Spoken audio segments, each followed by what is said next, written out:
وفاقی وزیر داخلہ شیخ رشید احمد نے کہا ہے کہ آصف زرداری نے ووٹ کی خریداری میں پی ایچ ڈی کیا ہوا ہے، لیکن اس بار انہیں مایوسی ہوگی۔ جو بکنے والا ہوتا ہے اس کا ضمیر ہی مردہ ہوتا ہے، جو ایک مرتبہ بکتا ہے وہ 10 مرتبہ بکتا ہے۔ اسلام آباد میں ذرائع ابلاغ قیامہ کے نمائندوں سے گفتگو کے دوران شیخ رشید احمد کا مزید کہنا تھا کہ جو لوگ سیاست کے لیے ملک چھوڑ کر جاتے ہیں تو ووٹ کے لیے کچھ بھی کر سکتے ہیں۔ نواز شریف کے پاسپورٹ کی تجدید نہیں ہوگی، لیکن اگر وہ وطن واپس آنا چاہیں تو خصوصاً سرٹیفکیٹ جاری کیا جا سکتا ہے۔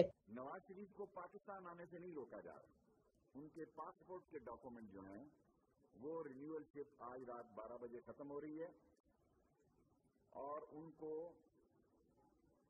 ایمرجنسی ٹریولنگ ڈاکومنٹ دیا جا سکتا ہے کہ وہ پاکستان آ سکیں۔